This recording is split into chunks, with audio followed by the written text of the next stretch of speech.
dia, queridos irmãos e irmãs, a paz do Senhor. Estamos aqui para mais uma EBD, esse domingo maravilhoso, esse dia do Senhor, essa linda oportunidade que Ele nos concede de aprender um pouco mais da sua palavra.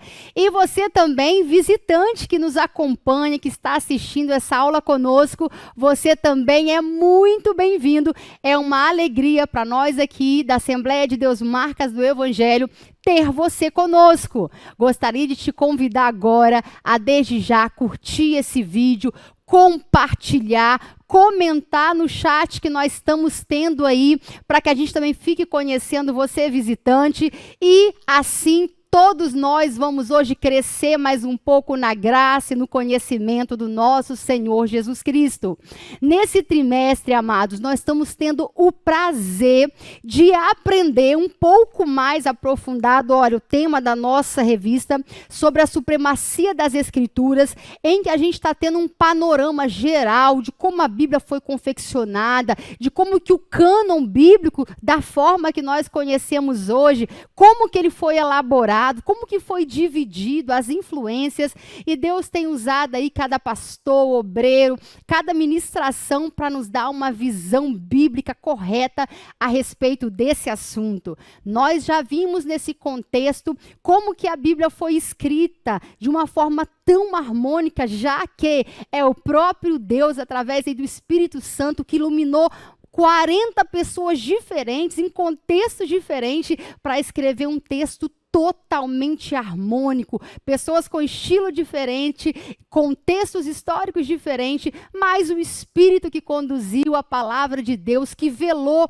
para que ela assim permanecesse, foi o mesmo. E o Espírito Santo hoje está aqui para nos ajudar a desvendar também essa lição, que é um assunto muito importante.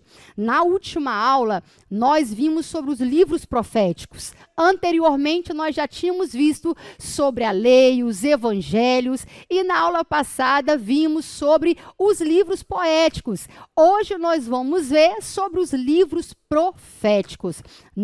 Essa divisão, entre também livros proféticos que nós vamos falar aqui hoje, ela deriva da Vulgata Latina, que é a versão da Bíblia, no latim, que deriva da Septuaginta, que é essa versão, então, grega do Antigo Testamento.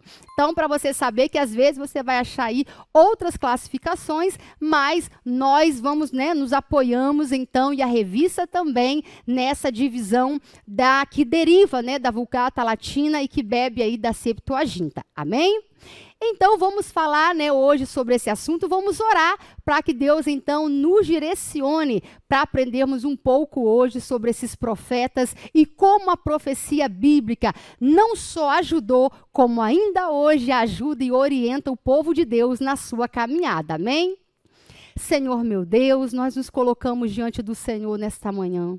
Pai, nós te bendizemos pela rica oportunidade de cercarmos, Senhor, a tua palavra, pela comunhão dos irmãos que agora me ouvem em seus lares. Senhor, que o Senhor venha ministrar no coração de cada um de nós esta manhã aquilo que o Espírito Santo quer ministrar, que nós venhamos aprender que o Senhor é um Deus que se relaciona com o seu povo, o Senhor é um Deus que guia o seu povo através da sua palavra. Senhor, que tudo que está escrito neste livro, Pai, que o Senhor preservou nesse cânon bíblico, tem, Senhor, a função de nos instruir, exortar, nos guiar. Senhor, tudo foi escrito para o nosso próprio ensino. Pai, nos ajuda nesta manhã. Espírito Santo, me conduza pelos caminhos que o Senhor mesmo estabeleceu para essa verdade. Não me deixe, Senhor, caminhar pelos meus próprios conceitos, mas que o teu Espírito nos guie nesta manhã, em nome de Jesus. A lição 10, então, traz por título: As profecias despertam e trazem esperança. Tenho certeza que você já leu a sua leitura aí em classe, você já está por dentro dessa lição. Nós aqui, os membros, alunos da EBD, da Marcas do Evangelho, temos o costume de estudar a nossa leitura antes, compartilhar e também mandar o relatório para as nossas respectivas classes. Então, você que por algum motivo ainda não mandou o seu relatório, faça isso agora, amém? E a nossa lição, então, traz por título: As profecias despertam e trazem esperança. O texto áureo que está lá em Apocalipse 1:3 diz: Bem-aventurado aquele que lê e ouve as palavras desta profecia e que guardam o que nela está escrito, porque o tempo está próximo. Glória a Deus por essa palavra já expressa aí no nosso texto áureo. Nossa verdade prática diz assim: as profecias são mensagens que expressam a soberana vontade do Senhor. Elas servem para alertar o povo de Deus, produzindo esperança e confiança nas promessas divinas. Amados, é uma verdade, né, que toda palavra ela tem por objetivo instruir, guardar, direcionar o povo de Deus. Em todo o tempo o Senhor pensou que nós fôssemos guiados pela sua palavra. Por tanto tempo, por tantos perigos nós vimos, o pastor Jara explicou como que Deus guardou a sua palavra, quantos ataques ela sofreu para que não chegasse ao corpo definitivo da Bíblia que nós temos hoje. E dentro desse texto que o Senhor preservou, que nós hoje chamamos de palavra de Deus, da Bíblia, do texto sagrado, nós temos algumas divisões. E hoje nós vamos tratar do que nós chamamos na nossa tradição, então, de livros proféticos. Esses livros, em sua maioria, ou quase na sua totalidade, estão inseridos lá no Antigo Testamento. Apenas o Apocalipse é que vai ser considerado aí um livro, né, dentro da nossa classificação profético, dentro do Novo Testamento. No Novo Testamento a gente vai ter lá, né, os Evangelhos, vamos ter o Atos, que é um livro histórico, depois vamos ter as Epístolas Paulinas, depois nós vamos ter as Epístolas Gerais e, por fim, vamos ter aí a profecia do Apocalipse. Então, no Novo Testamento, do que nós vamos estudar hoje, o livro profético do Novo Testamento será o Apocalipse. Quanta gente aí, tenho certeza que ama, né, curiosa para saber do Apocalipse, essa profecia tão importante que revela muitas coisas a respeito do tempo que nós estamos vivendo e também descortina, não é? O que ainda está por vir. É tão maravilhoso, amados, ao vermos, estudarmos os livros proféticos e ver que Deus levantou homens em cada tempo para que pudesse guiar seu povo. O Senhor, quando levantava os profetas, quem eram os profetas?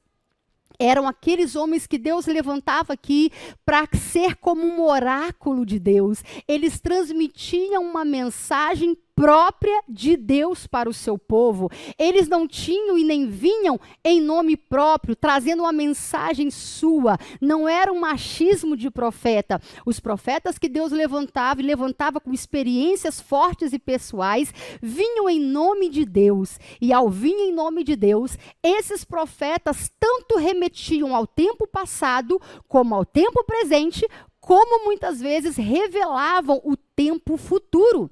Renata, como que Deus, numa profecia, se referia ao tempo passado? Muitas vezes o tempo passado tinha a ver com a promessa que Deus já tinha feito. Deus relembrava os pactos. Deus relembrava a aliança que ele tinha feito. E Deus lembrava o presente mostrando como que eles estavam muitas vezes descumprindo aquilo que Deus havia estabelecido muitas vezes lá no passado. E por que que aquela situação presente estava acontecendo? Outras vezes a profecia advertia que no tempo presente, por eles estar descumprindo a palavra de Deus, a aliança do Senhor, que chamou o povo de Israel para um pacto especial, o Senhor advertia: olha, se vocês não voltarem, não seguirem o caminho do arrependimento, é possível então que vai recair sobre vocês o juízo que eu estou anunciando. A Bíblia nos diz que a misericórdia de Deus precede o juízo. O que que isso significa? Que toda vez que Deus traz juízo, correção, a ira de Deus sobre o seu povo, primeiro, o povo de Deus é indesculpável, porque antes disso, Deus visitou seu povo com misericórdia. Deus anunciou, houve uma trombeta da misericórdia que gritou: arrependei-vos, deixai vossos maus caminhos, deixai a perversidade das vossas ações, voltai para o Senhor de todo o vosso coração, com sinceridade. Deus denunciando que o rito era vazio, que o Senhor queria de volta a fidelidade do seu povo. Então, o profeta sempre foi alguém importantíssimo na trajetória do povo de Deus. E é interessante que nós estamos estudando a nossa lição, quem estudou já está por dentro, que ela trata de 2 tipos de profeta, ou 2 classificações de profetas. Bebe uma aguinha aí, ou um café, enquanto eu... Tempo maravilhoso esse, para aprendermos. Mas a nossa lição, então, amados, ela traz essa classificação de profetas. Aliás, é importante dizer aí, ó, que essa palavra profeta, no grego, ela vem da expressão profetes, que quer dizer justamente proclamador da vontade divina. E no hebraico, a expressão nabi, que é aquele que declara uma mensagem em nome de Deus. Veja, amados, quando você tem aí um porta-voz da Casa Branca, ele não fala de si. Um embaixador, quando ele vai se pronunciar também, assim como um porta-voz de uma presidência, ele fala em nome de um governo próprio. Ele é representante, porta-voz, mas a mensagem, a decisão, o conteúdo da mensagem transmitida não é do porta-voz. Ele é um instrumento para transmitir ao povo aquela mensagem. Assim, então, na própria expressão, tanto aí do grego, né, profetes, como do hebraico, nabi, tem então essa versão, a palavra é carregada do sentido de proclamador da palavra de Deus, da vontade de Deus. E é muito importante a gente perceber, amados, que muitos dos profetas que a gente vai falar aqui, quando eles estão escrevendo, eles tinham acesso apenas, muitas vezes aqui, aos escritos de Moisés lá. Eles ainda não tinham apenas a lei, né? Então eles não tinham os escritos deles mesmos, só vieram a compor o cânon posteriormente. Então, imagina o peso, a importância dessa palavra nesse momento que eles viveram. Realmente a palavra profética, os verdadeiros profetas que Deus levantou na história da palavra de Deus, eles foram fundamentais, tanto para guiar o povo de Deus, como para que Deus mostrasse que todo juízo executado, primeiro Deus levantou seus profetas. Então a lição vai então mostrar para nós que esses oráculos de Deus, os mensageiros de Deus chamados profetas, eles foram classificados aqui em 2 grupos. Primeiro foram os chamados profetas maiores e o segundo grupo que foi chamado então de profetas menores. Talvez muitos antes de ler essa lição, se ouvissem essa terminologia, profeta maior ou menor, poderia dizer: nossa, a Bíblia está dando mais valor a Isaías, Jeremias do que ao profeta Naum, profeta Oséias do que o profeta Amós, Abacuque. Gente, a Bíblia está fazendo uma classificação de importância, não é? Mas não, essa classificação não tem a ver com o grau de importância da pessoa do profeta em si e por si, mas ela tem a ver com a quantidade de literatura, com o volume que esses profetas escreveram, com o tamanho, o conteúdo das suas literaturas. Tanto é que os profetas, ou os livros considerados, né, chamado profetas maiores, eles têm mais conteúdo, têm mais folhas, maior quantidade de escrito na nossa Bíblia.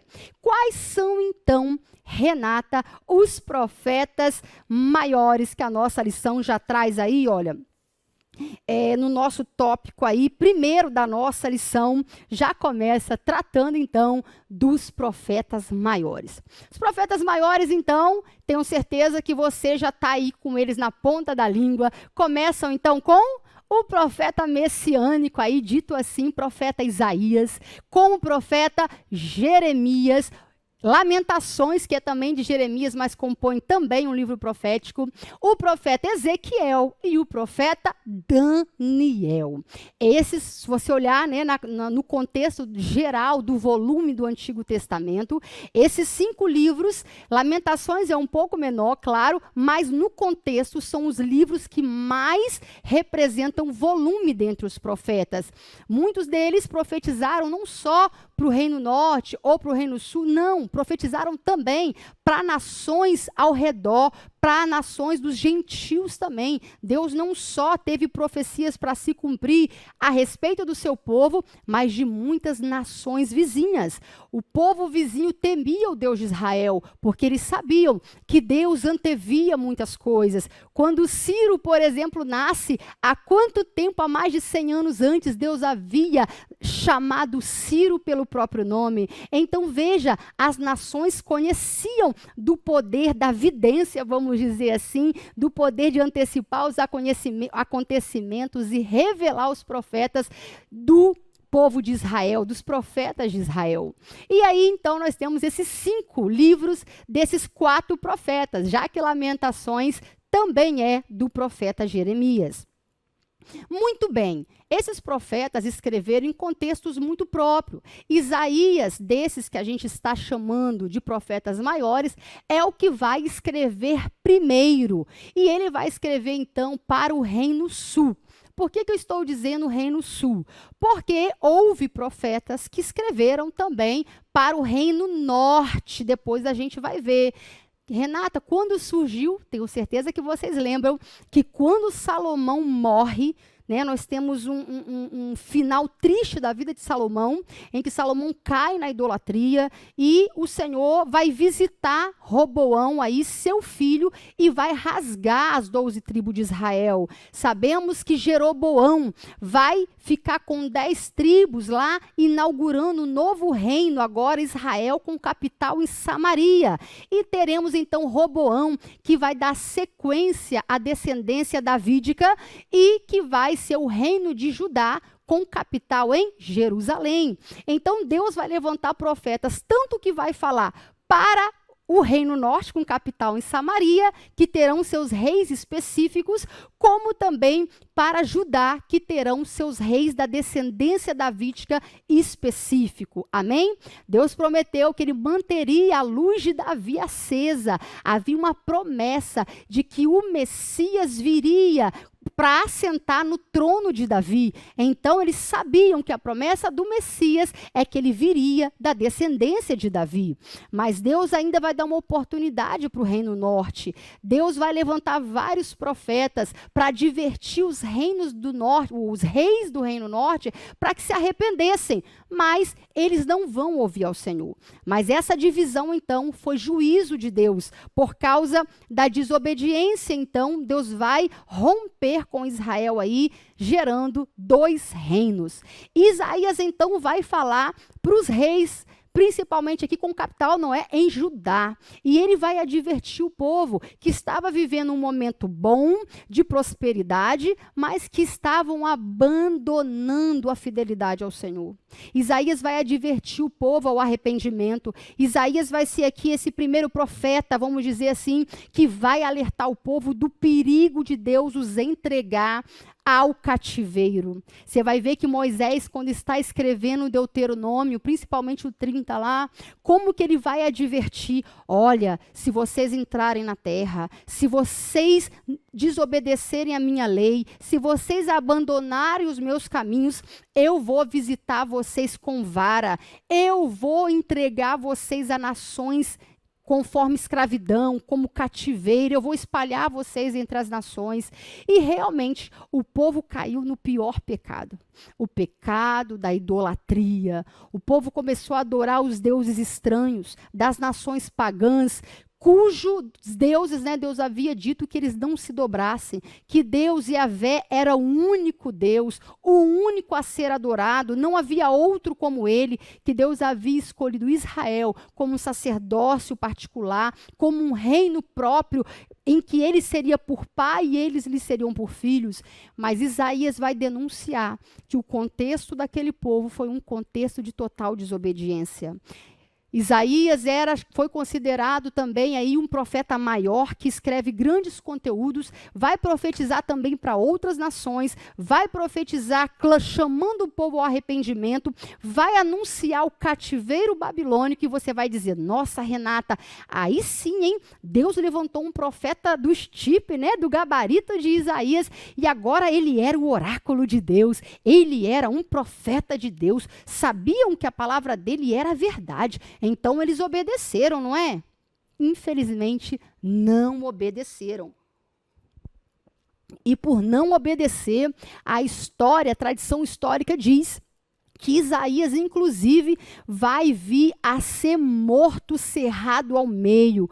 Ou seja, eles não ouviram a advertência de Deus, que os conclamava ao arrependimento. E assim o nosso primeiro profeta, já do livro maior, teve a sua mensagem não ouvida. Depois Deus vai levantar também Jeremias. Jeremias vai ser um profeta que vai ser levantado justamente no contexto, ele vai viver a excelência do reinado de Josias, que foi um reinado maravilhoso, onde houve a maior reforma em Israel, onde o livro da lei foi achado. Ele viveu aquele sonho de avivamento, mas também teve a oportunidade de viver uma das experiências mais dolorosas, que foi justamente a destruição de Jerusalém. Os 5 capítulos que compõem Lamentações são chamadas, né, pela literatura de o Pentateuco da dor. Para vocês terem ideia que quando você vai ler, Jeremias vai presenciar o juízo de Deus na prática. Enquanto Isaías estava anunciando, e Jeremias vai contemplar a tomada, o cerco de Jerusalém. Ele vai dizer que a situação era tão grave em Jerusalém que as mães disputavam que quem ia comer, se alimentar do filho de quem. Irmão, você consegue imaginar isso? O profeta diz que um dia dizia assim, hoje eu já comi meu filho, amanhã nós vamos nos alimentar do seu filho, uma mãe dizia para outra. Os olhos de Jeremias em Lamentações, vocês vão ver que não fazia por chorar. E Jeremias, antes do cativeiro, ele tentou com todas as suas forças advertir o povo do perigo do caminho que eles estavam seguindo. A voz profética, ela serve para isso, advertir o povo da desobediência e, ao mesmo tempo, conclamar o povo ao arrependimento e, em seguida, advertir do juízo que virá se o povo não se colocar no caminho do arrependimento. Jeremias, como Isaías, de forma desesperada, tentou advertir o povo de Israel, no caso aqui, Judá, com capital em Jerusalém. Mas a Bíblia diz que a indiferença era tanta que o povo da época de Jeremias ficava... Isso aqui é templo do Senhor. Olha, o templo de Salomão está em Jerusalém. Jerusalém é reconhecida por todos. O nosso templo, a nossa divindade é respeitada. Olha os nossos cultos, olha os nossos sacrifícios. Templo do Senhor é este. Eles nunca imaginaram que um dia se cumpriria aquela palavra que Deus disse, que Deus destruiria a própria casa que levava o seu nome. Os utensílios do templo foram levados para Jerusalém, amados. E Jerusalém caiu em opróbrio. Jerusalém caiu em vergonha. A Bíblia diz que quem passava assoviava de ver Jerusalém nos seus montões, destruída. Aquela cuja glória outrora era tamanha, agora estava envergonhada diante dos seus inimigos. E ele mesmo diz que quando as pessoas passassem, Jeremias diz, e perguntassem o que sucedeu a essa nação, eles diriam, esse aí é um povo cujo Deus deles salvou eles com mão forte do Egito, deu uma terra para eles, cuidou deles, mas esse povo degenerado abandonou o seu Deus. Esse povo desobedeceu os estatutos do seu Deus, por isso o seu próprio Deus o entregou a essa vergonha.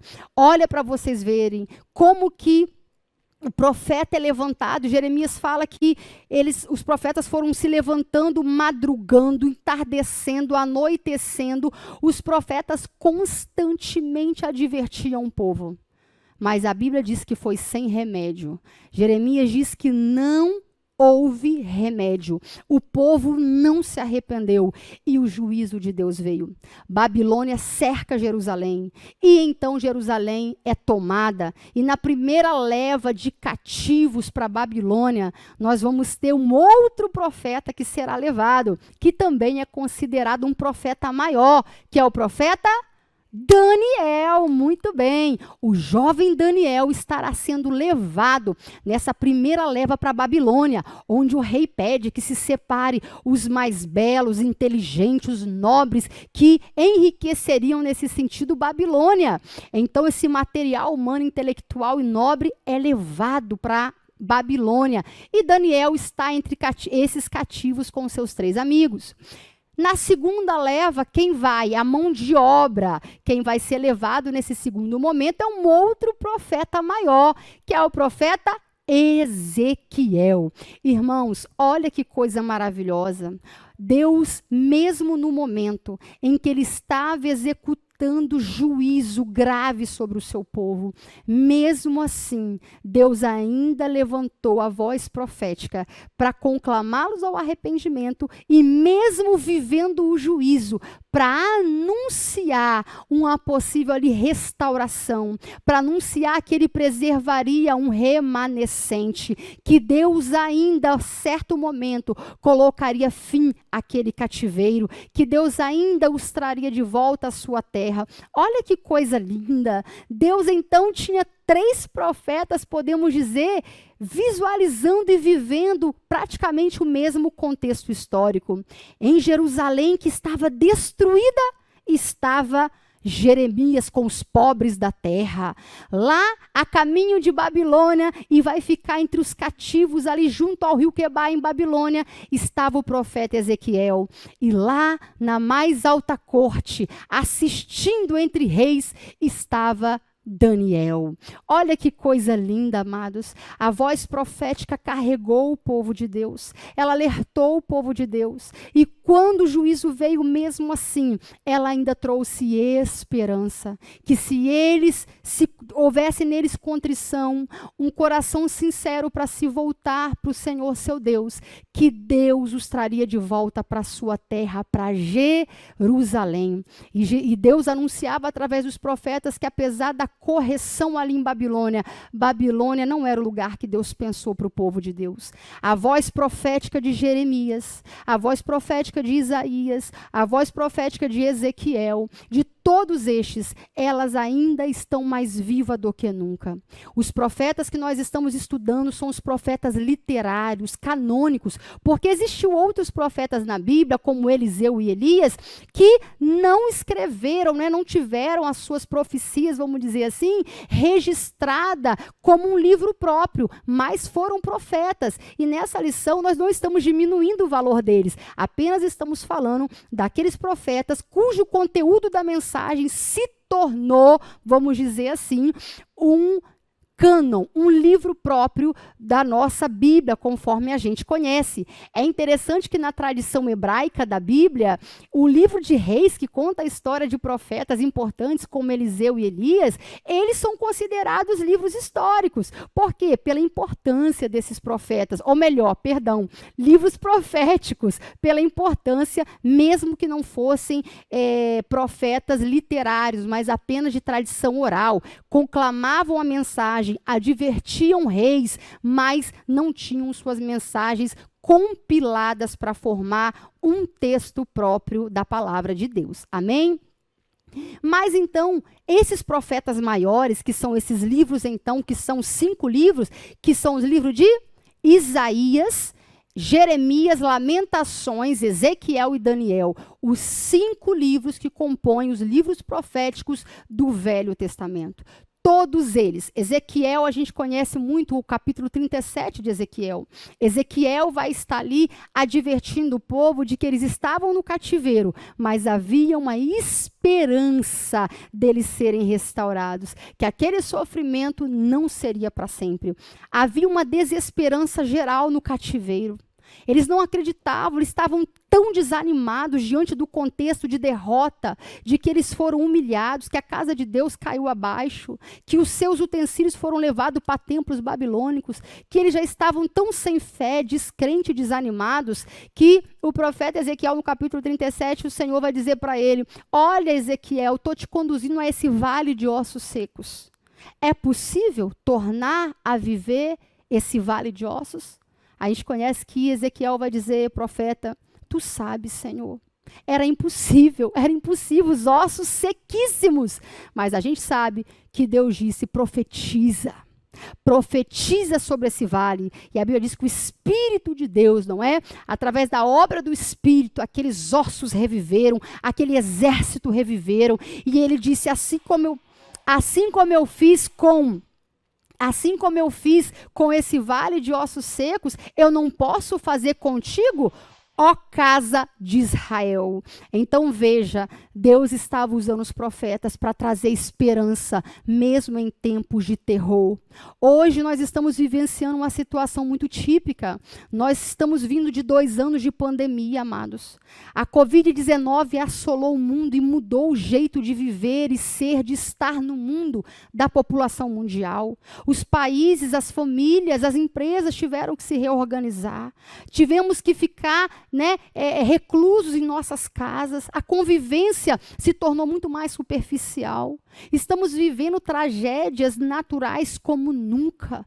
Agora, o contexto desse momento, olha a Rússia com a Ucrânia, e o mundo vendo sem fazer nada, as guerras aflorando de uma dimensão catastrófica que pode alcançar. E o povo de Deus está como, amados? Nós temos a palavra de Deus. Nós temos o privilégio de ter a palavra de Deus. O crente não acorda dizendo: será que vai acabar assim? Será que o mundo vai acabar assim? Não. Deus usou seus profetas. Deus usou a palavra de Deus para nos mostrar, para nos revelar. Jesus disse aos seus discípulos: vocês, quando virem todos esses sinais acontecerem, é importante que vai se levantar guerra, vai haver fome, terremotos, reino contra reinos, tudo isso vai acontecer. Mas quando vocês ouvirem disto, lembre-se que antes de acontecer, eu já vos avisei. Só que, amados, eu fico a refletir com você nesta manhã. Será que nós, como aquele povo de Israel, que não ouviu as advertências dos profetas, eles não mudaram de caminho, eles foram uma geração obstinada.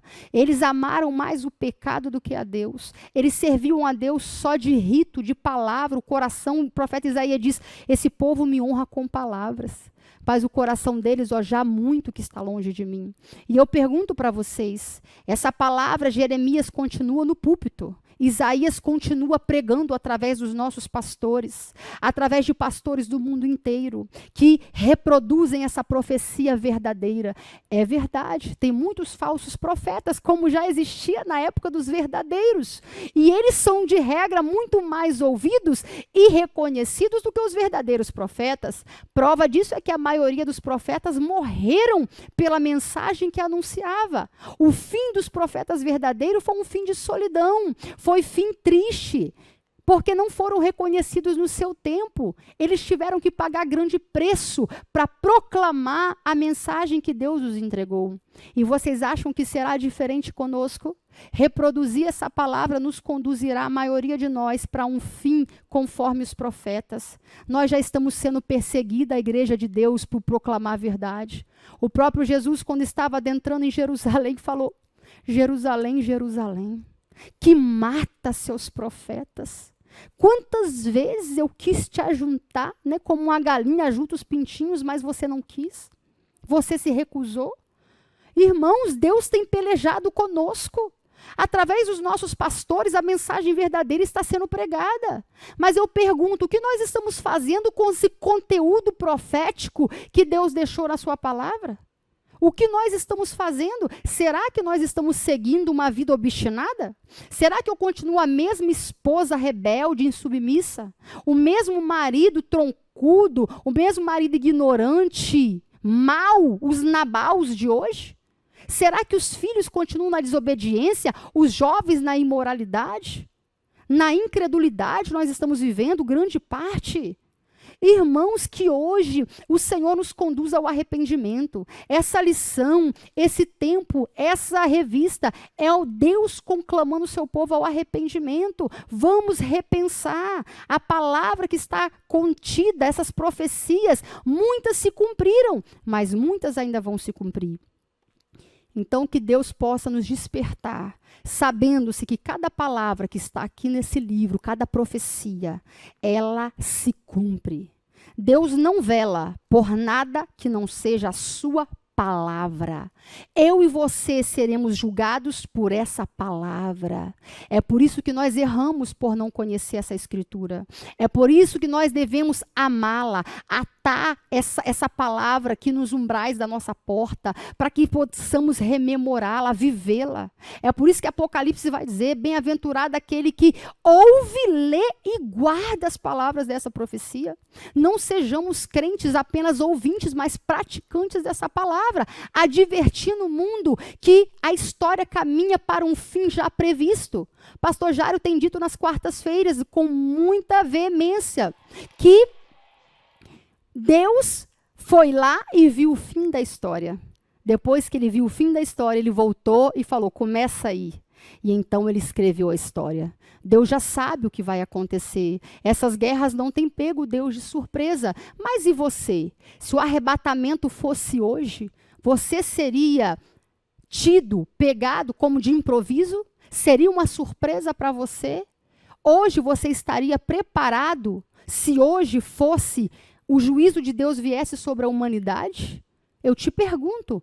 As profecias estão aqui e elas continuam dizendo que o justo, Deus o protege. O justo tem um fim glorioso reservado para ele. A eternidade com Cristo nos aguarda. Mas e você? Isaías, em tudo que ele pregou, o profeta Isaías, a esperança dele estava no Messias. Renata, e a esperança para a Ucrânia? E a esperança diante da pandemia hoje? Está no Messias, em Jesus Cristo. Jeremias vai chamar isso de renovo. Jesus é o renovo. E ele continua sendo para as nossas vidas o único renovo. O único que é o renovo certo para mim e para você. O destino seguro das nossas vidas só vai estar realmente seguro se nós estivermos na arca, que é Cristo Jesus. Porque sabemos que a ira de Deus em breve há de manifestar sobre os filhos da desobediência. Então, que a palavra profética, aqui dita por esses 5 profetas maiores, e também dita pelos profetas menores. Quem foram então os profetas menores? Foram aqueles profetas que escreveram menos quantidade. Então você imagina que isso aqui todo é a Bíblia? Os profetas maiores escreveram conteúdos maiores. E aqueles que foram chamados de profeta menores escreveram menos quantidade de literatura. São capítulos menores, textos menores, livros então menores. Esses livros chamados de livros menores, a nossa lição aí, no tópico 2, ela vai justamente descrever quem seriam esses. E quem são eles, então? Já vimos os maiores e os menores, então, ela vai dividir os menores, aqui a nossa classificação, em aqueles que falaram para o Reino Norte e depois ela vai dividir entre os que falaram para o Reino Sul. Quem foram os profetas que falaram para o Reino Norte, ou seja, para a capital de Samaria, aquele reino que teve o rei Acabe, que teve Jezabel, aquele que teve o profeta Elias, que teve o profeta Eliseu. Para esse reino, quem foi os profetas menores, que escreveram capítulos e livros pequenos, mas que era a voz de Deus? Primeiro aí fala de Amós e Oséias. Olha que interessante, né? Amós aqui, olha, vai falar num tempo em que o povo também vivia grande prosperidade. Mas ele, vai advertir o povo que estava vivendo em total corrupção, injustiça social, um sacerdócio corrompido, e ele vai chamar o povo ao arrependimento. Oséias também, junto aí com Amós, também vai falar para o Reino Norte. Quem aí não lembra, não é, de Oséias, a Bíblia fala que Oséias, né, a história do livro de Oséias é a própria história da vida dele, encenando a história da prostituição espiritual de Israel. A Bíblia diz que Deus falou para profeta Oséias, vai lá e casa com uma filha das prostituições. E ele vai lá e casa com Gomer, que era uma prostituta. E ela vai ser infiel, ela vai adulterar e Deus fala, vai lá e pega de volta. Ela adultera, Deus fala, vai lá e pega de volta. Mostrando que Deus estava disposto, lidando com uma nação obstinada. Que Deus nos amou nas nossas misérias. Deus apostou em quem ninguém nunca apostaria, que éramos nós. Mas ainda assim nós insistíamos, né, na figura de Israel, em desonrar o Senhor, na prostituição espiritual. Deus vai dizer, né? As nações, né, tinham seus deuses, mas vocês de graça me trocaram. A prostituição de vocês nem receberam paga. Vocês simplesmente foram prostituir-se de graça. E toda vez que Gomer tinha um filho, o próprio nome dos filhos simbolizava o juízo de Deus, a forma de Deus lidar com aquele povo. Olha que coisa então, hein? A própria vida do profeta revelando o relacionamento de Deus com o povo, como o povo era infiel. E também tivemos aí os profetas do sul, que foram divididos, os profetas do reino sul menores, em profetas que falaram antes do exílio, que é o cativeiro babilônico, e os profetas que falaram depois do exílio babilônico. Entre os profetas aí, ó, que falaram antes do cativeiro, a lição destaca 4 deles: Joel, Miqueias, Abacuque e Sofonias. É interessante que quando lá em Atos 2, não é? O apóstolo Pedro no Pentecoste, quando muitos vão achar que aquele mover extraordinário do Pentecoste, que eles estavam embriagados, o que o apóstolo Pedro vai dizer? Irmãos, não pensais que estes homens, nós estamos embriagados a essa hora do dia, mas o que vocês estão vendo, esse mover, é o que foi predito pelo profeta Joel, lá em 2:28, que nos últimos dias Deus derramaria do seu espírito sobre toda a carne, e os vossos filhos e as vossas filhas profetizarão, os vossos velhos terão sonhos, e os vossos jovens terão visões. E ele creu no cumprimento da profecia de Joel. Olha quantos séculos antes estaria se cumprindo ali. Então não importa se o profeta era grande, conteúdo que ele escreveu ou pouco, sendo a palavra de Deus, ela sempre se cumpre. Então Joel é um dos que a gente mais conhece, essa profecia, que nós inclusive estamos crendo que ela terá continuidade nos nossos dias, que Deus visitará o nosso tempo do fim com um poderoso avivamento, aleluias. E teve Miqueias, Abacuque, não é? Que vai justamente aí falar sobre a violência que havia no seu tempo, também vai conclamar o povo ao arrependimento. A maioria deles vai falar do perigo, do exílio, do cativeiro como um juízo, mas nenhum deles serão ouvidos. Infelizmente, o povo vai ignorar a voz profética.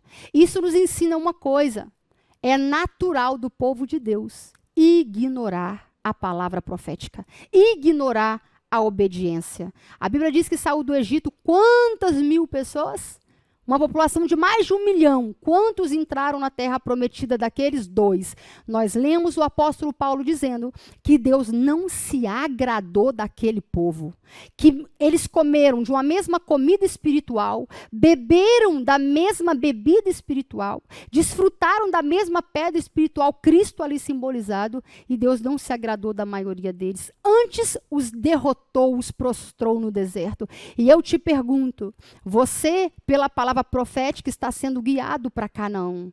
Deus tem se agradado do seu coração? Ou você está prostrado nesse deserto, porque o Senhor tem aborrecido as suas ações, o seu modo de viver? É tempo de arrependimento. O juízo está vindo aí. O próprio Sofonias, não é? E ele vai falar sobre o grande dia do Senhor. a ira do Senhor, dias de trevas que vêm por aí, não de luz, dia da vingança do Senhor. Prepara-te, ó Israel, para encontrares com o Senhor teu Deus. Por isso que o tema da lição diz que os livros proféticos têm por função despertar e ao mesmo tempo trazer esperança, despertar o povo que está folgado, dormindo no meio da guerra, numa sonolência espiritual, numa dormência espiritual, e ao mesmo tempo dar esperança para aqueles que estão lutando para ser fiel. Tá difícil para você? Tá difícil viver esse casamento? Tem uma palavra profética a seu respeito, de que se você for fiel, naquele dia ele tem um novo nome para você. Você vai se assentar com ele, você vai viver as promessas da Canaã celestial. Deus está cuidando do seu futuro, ele está preservado de forma segura nas mãos de Deus.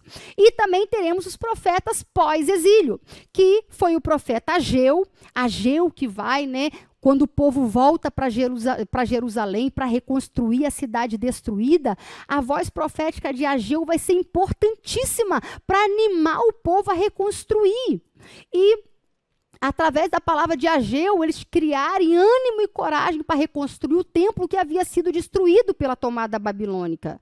Também teremos aqui a palavra profética através do profeta Zacarias. Zacarias, ele vai animar o povo, vai animar Zorobabel. Zorobabel não para, reconstrói o templo, vai trazer, olha, não é por força nem por violência, mas o meu espírito vai ajudar vocês a reconstruir. Vamos reconstruir, olha o estado da casa de Deus. E ali vai animar aquele povo a concluir a obra do templo do Senhor. Olha que coisa maravilhosa. Quando o povo de Deus está desanimado, Deus levanta a palavra profética.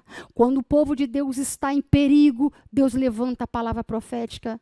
E a grande profecia, a palavra de Deus, está se cumprindo a cada dia na minha, na sua vida. A cada dia que se passa, você está mais perto do grande desfecho.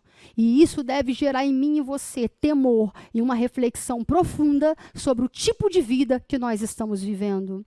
E aí, no Novo Testamento, então, aí foram esses, então, os profetas menores pós-exílio, que foi justamente, falamos de Ageu, Zacarias, Malaquias, também, que falou, Malaquias, repreendeu os sacerdotes pelo desleixo daquele povo. Olha que coisa interessante. E vai justamente aí, olha, encerrar o Velho Testamento, concluindo com a promessa. Como que se encerra o Velho Testamento? O profeta dizendo que o dia do Senhor está chegando.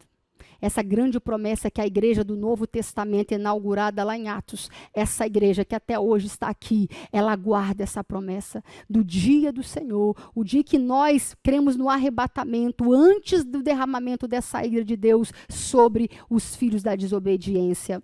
Então, amados, os profetas, como oráculo de Deus, sempre foram homens que denunciaram o pecado do povo e os conclamavam ao arrependimento. Renata não tem profeta hoje? Tem. Nossos pastores são profetas do Senhor. Eles também não falam sua própria vontade, conceito e palavra. Só que hoje eles não são profetas canônicos, porque eles repetem a palavra de Deus. Eles relembram o passado, a lei de Deus, a nossa aliança com o Senhor. Nós fomos comprados, circuncidados no coração. E ele nos lembra, olha, advertindo, cuidado. Olha o caminho que vocês estão seguindo. Vocês não foram comprados com ouro ou prata, mas pelo precioso sangue de Jesus. Cuidado com a vida que vocês estão levando. Apresentai os vossos corpos de forma santa diante do Senhor. Cuidado com a maledicência, cuidado com a fofoca, cuidado com a murmuração. Isso são a voz profética dos nossos pastores, reproduzindo os profetas canônicos, esses que escreveram na Bíblia, advertindo que aqueles que não obedecessem já têm um dia da destruição previsto para eles. E no Novo Testamento, Renata, qual é o livro profético? Muito bem, o Apocalipse. Apocalipse que foi dado ao profeta João, lá na ilha de Pátimos. Quem lembra? Aí, quando o apóstolo Pedro estava sendo restaurado por Jesus, e a Bíblia diz que João ia na frente dos dois, e o apóstolo Pedro pergunta, Jesus, o que vai ser desse João? Que vai ser desse a quem tu amas? Ele estava preocupado, porque Jesus estava revelando a Pedro de que ele morreria por amor ao Evangelho. E Jesus vai dizer do apóstolo João: que te importa, Pedro, que João vai ficar vivo, vamos dizer assim, até que eu venha? Mas você, quanto a tu, segue-me. E hoje a gente sabe que realmente o apóstolo João ficou vivo, né, dentre os apóstolos. Para quê? Para anunciar, para receber a revelação. O Apocalipse já está aí, olha, ele significa justamente as revelações especiais de Deus, é o tópico 3, sobre o tempo do fim. Revelações de Deus ao homem em Jesus Cristo.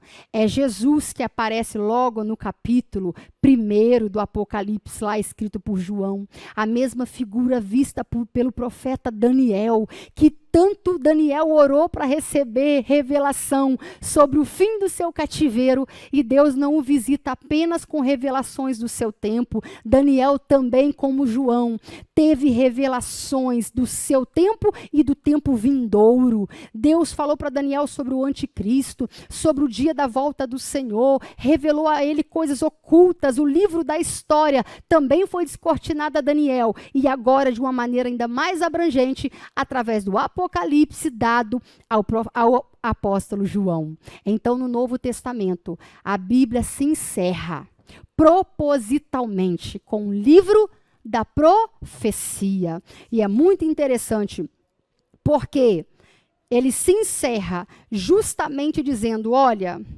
aquele que testifica tudo o que está escrito aqui, é Jesus dizendo: eis que cedo venho. Eis que cedo venho. Aquele que confirma, que testifica tudo que está escrito nessa palavra.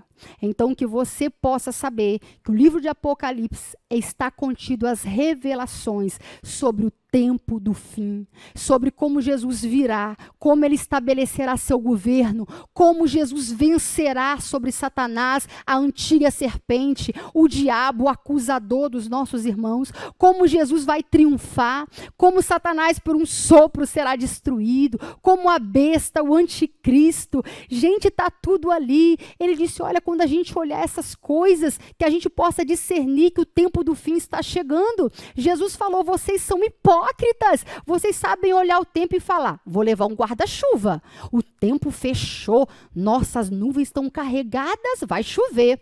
Mas vocês estão vendo todos os sinais da minha profecia, da minha palavra se cumprir, e vocês estão absolutamente parados, vocês não estão se movimentando para uma vida mais santa, mais piedosa. E o Apocalipse está ali, Deus revelando para que a gente discernisse quando o tempo estivesse chegando.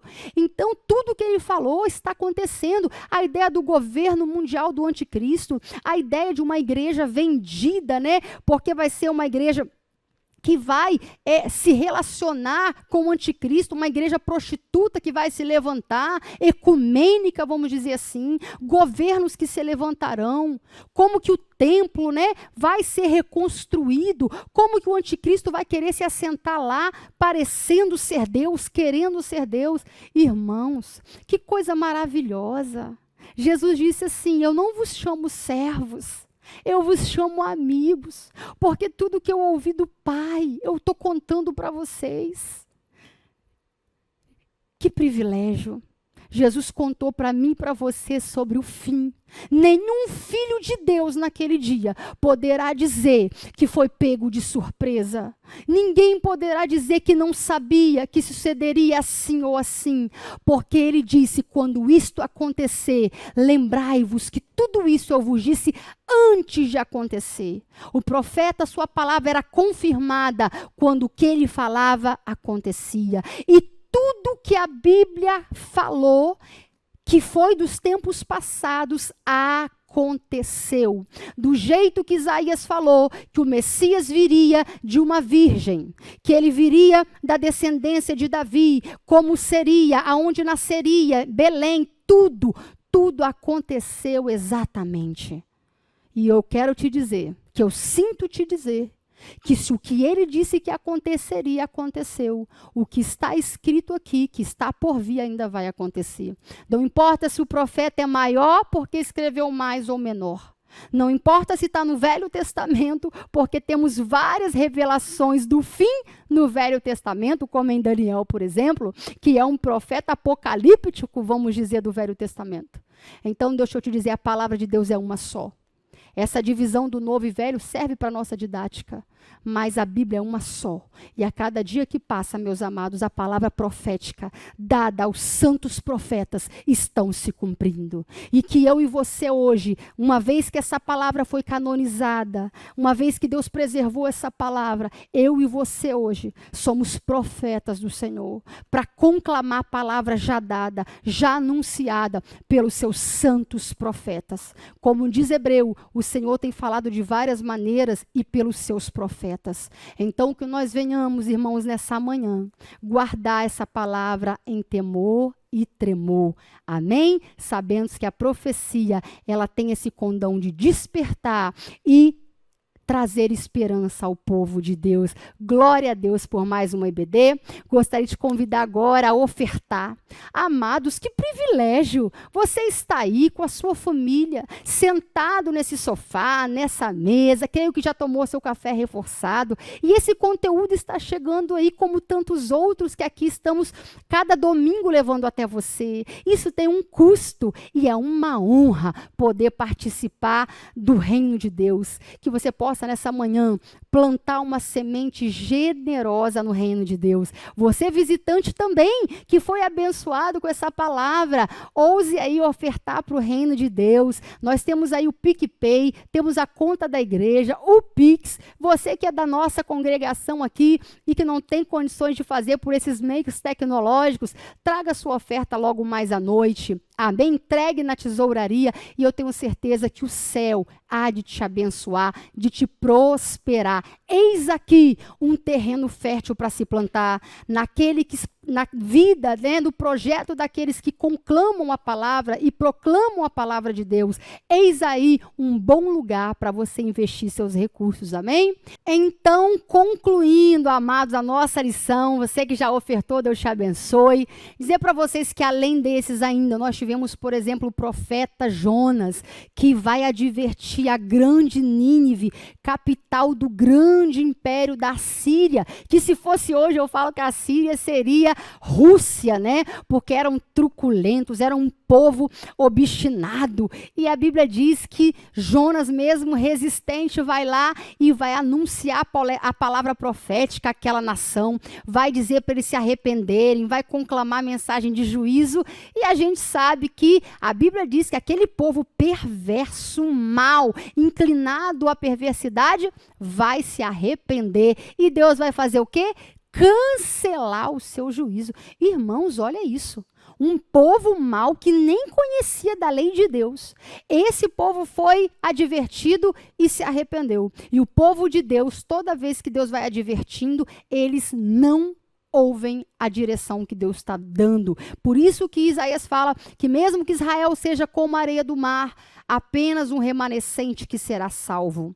Jesus fala da porta estreita e da porta larga. Na porta larga, muitos entrariam por ela, mas na porta estreita, a Bíblia diz que são poucos que encontraram a porta. Não é só pouco que entrou, ou seja, a dificuldade da verdade num tempo de tanta cegueira ser percebida. É tanto falso profeta, meus amados, neste tempo que Deus precisa da sua igreja. Esse tem sido o motivo da minha oração, que seja a sua também, para que o Senhor abra os nossos olhos, os olhos do discernimento, para entendermos a verdade no meio de tanta mentira, de tanto engano, de tantos falsos profetas, que Deus já disse através dos apóstolos, dos profetas, que se levantariam nos últimos dias muitos falsos profetas. Renata, como nós sabemos que são falsos profetas?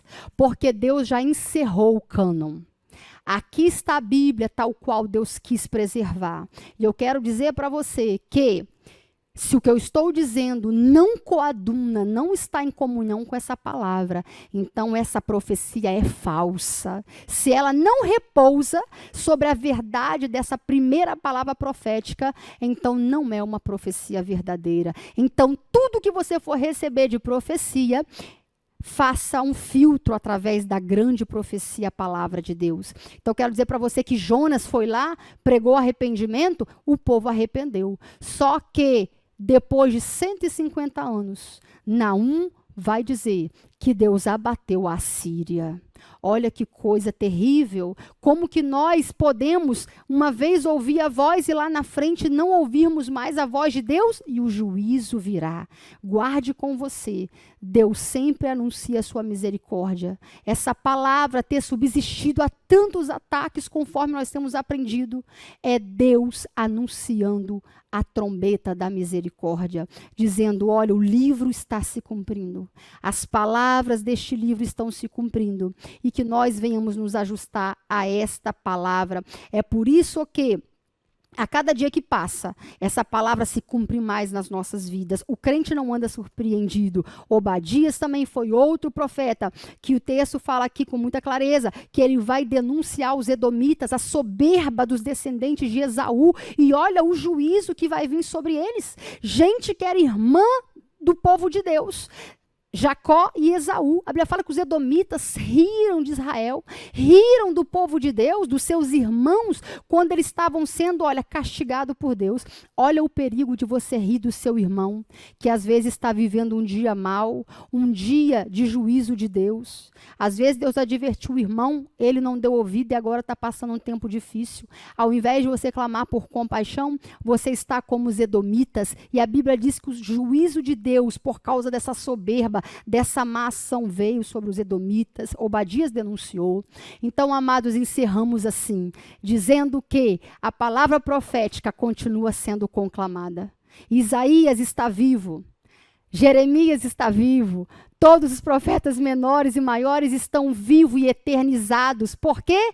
Através do Espírito Santo, que testifica que essa palavra é a verdade. E ela se cumpre na vida da igreja e na vida do mundo, porque a história está se cumprindo. Amém? Então, vamos orar agradecendo a Deus, porque nessa manhã nós fomos advertidos sobre a importância de conhecer a classificação de como a Bíblia insere profetas maiores e menores, mas ao mesmo tempo saber que elas foram dadas profecias com o objetivo de guiar o povo de Deus, seja despertando, exortando, seja consolando e direcionando o povo de Deus. Deus nunca deixou seu povo sem direção. Amém? A voz profética, ela existe em todo o tempo da história. É verdade, muitos falsos profetas, mas Deus ainda tem os seus verdadeiros profetas que ainda estão dispostos a morrer para falar a verdadeira palavra de Deus. Amém? Então vamos orar nesta manhã agradecendo a Deus por tudo, sabendo-se que Jesus vai triunfar sobre todas as coisas. Senhor meu Deus, eu te agradeço por este domingo, por mais essa EBD, por aprender, Pai, que essas profecias, Pai, elas caminham exatamente como o Senhor falou. Pai, que glória saber que o povo de Deus é conduzido conforme o Senhor já disse que seria. Pai, que coisa gloriosa, Pai, é andar por veredas que o Senhor já disse que elas seriam estabelecidas. Pai, que segurança, que fé podem ter teus filhos, Pai, porque são preservados no meio desses dias maus, porque guardaram a tua palavra, porque ouviram a voz dessa profecia e têm guardado essa esperança até que o último livro profético, o livro do Apocalipse, onde o livro da história será concluído, vai se acontecer, vai se cumprir por completo. Obrigada pela esperança que em nossos corações é renovada nesta manhã, crendo que nossa vida está repousada, segura, na mão daquele que foi o único digno de desatar os selos e abrir o livro da história. Glória a Deus por Cristo Jesus, o único cordeiro digno de abrir, Senhor, o livro da história. Obrigada, Jesus, porque o Senhor nos revelou o segredo do Pai. Obrigada por cada palavra profética. Obrigada pela vida dos nossos pastores, que como voz profética hoje, conclamam a tua verdade, nos direcionando a caminhos de obediência à tua palavra. Senhor, abençoa cada pessoa que ouviu essa lição. Senhor, gera temor temor, Pai, no coração de cada irmão, cada visitante, Pai, que possa repensar também na vida que tem vivido, porque de nada adianta proclamarmos a palavra se não for para fazer uma reflexão profunda de como anda a minha vida, de como seria hoje, se eu seria achada digna, se eu fosse hoje colocada diante de Deus, diante do seu tribunal. Ah, Pai, o que o Senhor diria a meu respeito, Senhor? Deus, guarda teu povo deste tempo de engano, guarda o seu povo no tempo de tantas mentiras, de tanta apostasia, de tanta frieza espiritual, de tanta cegueira, Senhor. Pai, assim eu clamo ao céu, assim eu abençoo cada pessoa que me ouve, em nome de Jesus. Amém. Deus abençoe, um excelente domingo e esteja conosco no culto logo mais. Será uma bênção ter você conosco.